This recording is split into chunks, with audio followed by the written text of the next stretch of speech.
میں آپ کے چینل کے توسط سے یہ بات حکمرانوں تک پہنچانا چاہتا ہوں کہ بھائی آپ جہاں اسمبلی میں اپنے مفاد کے بل پاس کرتے ہیں اور ایک دن میں 36 ترامیم کر جاتے ہیں، پاس کرا جاتے ہیں، اسی طریقے سے عوامی مفاد کے لیے بھی تو کچھ قانون پاس کرائیں کہ جی آپ اسپتال گئے، چاہے وہ پرائیویٹ ہو چاہے سرکاری ہو، بندہ ایکسپائر ہو گیا، آپ اس کا تمام بل ویو آف کرتے ہیں، دیٹس انف کہ جی اب آپ کی اتنی قیمتی چیز چلی گئی، لیکن انسانیت نام کی چیز نظر ہی نہیں آتی، کہیں نظر نہیں آتی۔ ایک ٹیسٹ کے لیے اتنے بڑے بڑے اسپتال ہیں، ایک ٹیسٹ کے لیے جناب والا مریض کو اوپر نیچے سہولیات نہیں ہیں، بل تو لاکھوں روپے کا لیتے ہیں، سہولیات نہیں۔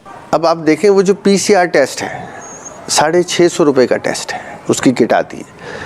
آپ ہماری لیبارٹریز کا آپ قتل عام تو دیکھیں انسانیت پہ کہ 600، 6000، 6500، 6800 یہ ان کے ریٹ ہیں۔ PCR کے اگر آپ لے ہی رہے ہیں بھائی 100% منافع لے لیں، 1500 روپے لے لیں، انسانیت تو اسی کا نام ہے نا۔ ہم آپ سے کب کہہ رہے ہیں کہ آپ نقصان اٹھائیں؟ یقیناً آپ کی لیب ہے، اس میں لوگ ہیں، کام کرتے ہیں، انہیں آپ تنخواہ دیتے ہیں۔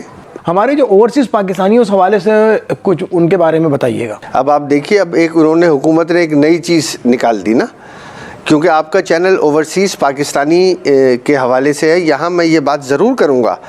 دیکھیں اوورسیز پاکستانی ریڑھ کی ہڈی ہوتے ہیں، وہ ایک زر مبادلہ ایک ریونیو پاکستان کو بھیج رہے ہوتے ہیں، ان کے یہاں خاندان ہوتے ہیں، وہ ان کی مینٹیننس کے لیے پیسے بھیج رہے ہوتے ہیں، آپ کی ورتھ کو بڑھا رہے ہوتے ہیں، ان کا خیال رکھنا آپ کی ذمہ داری ہے، نہ کہ آپ اسے لوٹیں۔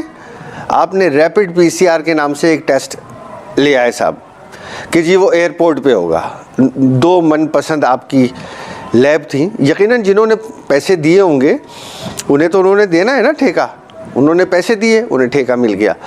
اچھا، مختلف ایئر لائنز سے وہ اتھرائزڈ ہیں کہ جی آپ PCR آپ نے ریپڈ کرانا ہے، 6800 روپے آپ نے دینے ہیں، اس سے پہلے 48 گھنٹے پہلے ایک PCR آپ نے اور کرانا ہے روانگی سے پہلے، یعنی وہ جو اوورسیز پاکستانی ہیں اس کو آپ بینیفٹ دینے کے بجائے 13-14 ہزار روپے آپ اس سے بڑی آسانی سے لے رہے ہیں، حالانکہ وہ وہاں سے کما کے بھیج رہا ہے۔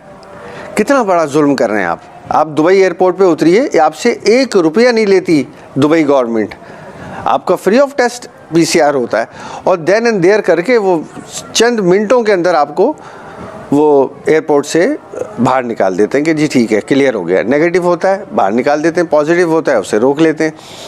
لیکن ہمارے یہاں تو اوورسیز پاکستانی کے ساتھ ظلم ہوتا ہے، بیچارہ اوورسیز پاکستانی وہاں بیٹھتا ہے، اشتہار دیکھتا ہے کہ جی فلانے بلڈر بکنگ ہو رہی ہے، وہ وہاں سے بکنگ کرا لیتا ہے، بلڈر جعلی ہوتا ہے، وہ بیچارہ وہاں سے پیسے بھیجتا رہتا ہے، لیکن جب پتہ چلتا ہے کچھ دنوں کے بعد کہ صاحب وہ تو بلڈر ہی بھاگ گیا۔ اوورسیز پاکستانیوں کے ساتھ بہت ظلم ہو رہا ہے، میں نے آپ کے چینل کی توسط سے کہہ رہا ہوں، اس چیز کا خیال رکھنا چاہیے حکومت کو، اوورسیز پاکستانی کو زیادہ سے زیادہ بینیفٹ ہونا چاہیے، اور اگر کہیں انہیں انویسٹمنٹ کرنی ہے اس پہ گورنمنٹ کو شیورٹی دینی چاہیے، گورنمنٹ اسے انشورڈ کرے گی کہ جی بالکل آپ کا پیسہ انشورڈ ہے، کہیں نہیں جائے گا، اگر گیا تو گورنمنٹ آف پاکستان ذمہ دار ہوگی۔ یہ ہوتی ہے ریاست، یہ نہیں ہوتی کہ آپ جناب والا ہمارے بلڈر حضرات کرتے ہیں کہ جی اوورسیز پاکستانیوں کے لیے خصوصی رعایت، انہیں چام دیتے ہیں، اس کے بعد وہ 2 نمبر بلڈر ہوتے ہیں، وہ بھاگ جاتے ہیں، اوورسیز پاکستانی بیچارہ سر پکڑے رہتے ہیں۔ آپ کی جو تحریک ابن آدم، اس کے مقاصد کیا ہیں اور مستقبل میں کیا پلاننگ ہے، ذرا ہمارے ناظرین کو اس حوالے سے بتائیے گا۔ بات یہ ہے کہ تحریک ابن آدم جیسا نام سے ظاہر ہے کہ یہ بلا رنگ و نسل، لسانیت اور فرقہ واریت سے پاک، میرا جو منشور ہے وہ ہے لسانیت اور فرقہ واریت سے پاک مضبوط پاکستان۔ میں ہمیشہ پاکستان کو مضبوط دیکھنے کی کوشش کرتا ہوں، کیونکہ پاکستان کوئی مذاق نہیں ہے، پاکستان کوئی گڑیا گڈوں کا کھیل نہیں تھا، لاکھوں قربانیاں دینے کے بعد یہ پاکستان مارز وجود میں آیا تھا، اور جن لوگوں نے قربانیاں دی تھیں آج وہ اس دنیا میں تو نہیں ہیں، لیکن ہم ان کا حق بھی ادا نہ کر سکے۔ مختلف قومیں آپس میں لڑتی تھیں. تو میں یہ کہتا تھا کہ یار ہم سب آدم کی اولاد ہیں, ایسا کیوں کرتے ہو؟ ہمارے یہاں پری پلان طریقے سے ایک سسٹم ہے جسے ہم کہتے ہیں موروثی سیاست. کبھی دادا, کبھی بیٹا, کبھی پوتا, کبھی نواسا, کبھی داماد, یہی لوگ چہرے بدل بدل کے اس موروثی سیاست میں ان ہو جاتے ہیں. بات یہ ہے کہ عام آدمی کل بھی پریشان تھا, آج بھی پریشان ہے. عام آدمی کی کوئی سے نہیں ہے. عام آدمی کو انہوں نے رکھا ہوتا ہے صرف ووٹ کے لیے, اور وہ دے نہ دے. بات یہ ہو رہی ہے کہ عام آدمی 1947 میں بھی پریشان تھا, 2022 میں بھی پریشان ہے. اور یہ جو موروثی سیاست جو ہمارے ملک میں کھیلی جاتی ہے, اس کے اندر ہوتا یہ ہے کہ کبھی یہ لسانیت کو فروغ دیتے ہیں, کبھی یہ فرقہ واریت کو فروغ دیتے ہیں. ان کے مقاصد ہوتے ہیں, کیونکہ ان کے جو پنجے ہوتے ہیں نا, وہ کسی اور جگہ سے ہل رہے ہوتے ہیں, کیونکہ یہ کسی اور لوگوں کے پے رول پہ کام کر رہے ہوتے ہیں. بڑی معذرت کے ساتھ میں یہ بات آپ کے چینل کے توسط سے کہنا چاہوں گا کہ ویسے تو بڑی بڑی سیاسی جماعتیں ہیں, لیکن جس ایشو پہ بات کرنی چاہیے عوامی, اس پہ کوئی نہیں کرتا.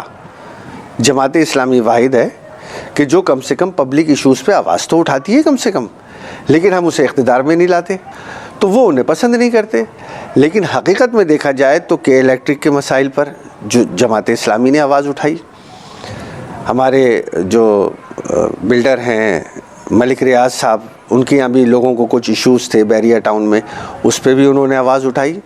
آپ دیکھیں کہ مصطفیٰ کمال صاحب کا دور تھا, جتنے قبرستان ہیں وہاں بڑے بڑے بورڈ لگے تھے کہ جی قبر کی جو قیمت ہے وہ 2000 روپے. بڑا اچھا لگتا تھا کہ یار چلو 2000 میں غریب کم سے کم دفنایا تو جا رہا ہے نا. اس کے بعد کیا ہوا صاحب, مصطفیٰ کمال صاحب کا پیریڈ ختم ہوتا ہے. اس کے بعد آپ جب قبر لینے جاتے ہیں, وہی قبر جو 2000 کی تھی اس کے آپ کو 20,000 دینے پڑ رہے ہیں. اچھا قبرستان میں بھی علاقے ہیں, دیکھیں نا, اب آپ سوسائٹی جاتے ہیں, وہاں آپ کو 80,000 میں قبر مل رہی ہے. آپ ڈیفینس کے قبرستان میں جا رہے ہیں, وہاں 1 لاکھ میں مل رہی ہے. سقی حسن میں آپ کو 50,000 دینے پڑ رہے ہیں. انڈا موڑ والے پر آپ کو جناب والا 15 سے 20,000 دینے پڑ رہے ہیں. مطلب ہم تو قبرستانوں میں مردوں کو یونیفارم نہیں کر سکے یار آج تک. ابھی میں اس بلدیاتی بل میں پڑھ رہا تھا کہ جی شہر خاموشہ اتھارٹی بنائی جائے گی, شہر خاموشہ اتھارٹی, اور اس کا ایک چیئرمین ہوگا. یقیناً وہ ان کی پارٹی کا ہی ہوگا, وہ باہر سے تو نہیں آئے گا نا بھائی. 14 سال سے یہی تو حکمرانی کر رہے ہیں, اپنے من پسند لوگوں کو ہر جگہ بٹھا دیا. KDA میں دیکھ لیجئے اربوں روپے کا کرپشن ہے. جس ادارے میں ان کے لوگ بیٹھے ہیں وہاں اربوں کروڑوں کی تو بات ہی نہیں رہی نا حنیف صاحب, اب تو بات اربوں میں پہنچ گئی ہے. گھروں سے, ان کے لوگوں کے گھروں سے جب نیب چھاپا مارتی ہے, مختلف ممالک کی کرنسیاں برآمد ہوتی ہیں, سونا برآمد ہوتا ہے, 20 گاڑیاں گھر کے باہر کھڑی ہوتی ہیں, اور وہ ہوتا کتنے گریڈ کا آدمی ہے, 18-19 گریڈ کا. یعنی انگریز نے جب افسران بنائے تھے تو ایک قانون بھی بنایا تھا, کمشنری نظام تھا. ایون جس پہ افسر بیٹھتا تھا نا, اس ٹیبل کا سائز ہوتا تھا, اس کرسی کا سائز ہوتا تھا, اس کے سامنے کتنی کرسیاں رکھی جائیں گی وہ سائز ہوتا تھا. ایک چپڑاسی ہوگا, اس کو کس طرح کی کرسی دی جائے گی وہ سائز ہوتا تھا. دفتر کا ایک ٹائم ہوتا تھا, صبح 9 بجے سے لے کے 4 بجے تک دفتر کا ٹائم ہوتا تھا. کسی افسر میں, کسی بابو میں جرت نہیں ہوتی تھی کہ وہ ٹائم پہ نہ پہنچے. اس کے بعد کیا ہوا, اس کے بعد یہ ہوا کہ جمہوریت پروان چڑھنے لگی ہمارے ملک میں. روٹی کپڑا اور مکان کا نعرہ آ گیا سنہری. لوگ سمجھے کہ صاحب بس روٹی بھی مفت ملے گی, کپڑا بھی مفت ملے گا, مکان بھی مفت مل جائے گا. جیے بھٹو کا نعرہ لگا کے آ گئے صاحب. وہاں نیشنلائز شروع ہو گیا. آپ نے تعلیم کو نیشنلائز کر دیا, آپ نے ہر شعبے کو نیشنلائز کر دیا. مزدور جو کام کرتا تھا اس کو آپ نے مالک بنا دیا. وہ اس نے مالکوں کو جناب والا جلایا بھی, مارا بھی, پیٹا بھی. آپ کے یہاں معاشرے میں بگاڑ وہاں سے پیدا ہوا. ایک فرد نے بگاڑ پیدا کیا, نہیں کرنا چاہیے. دیکھیں حکمرانوں کو یہ زیب نہیں دیتا کہ اپنے ذاتی مقاصد کے لیے معاشرے میں بگاڑ لے کے آئیں. معاشرہ تو اصلاح کرنے کے لیے ہوتا ہے یار, بگاڑ پیدا کرنے کے لیے تو نہیں ہوتا نا. آپ بتائیں جب سے لے کے اب تک نعرہ ایک ہی ہے, روٹی کپڑا اور مکان. کتنے لوگوں کو دیا, کسی ایک کو ملا,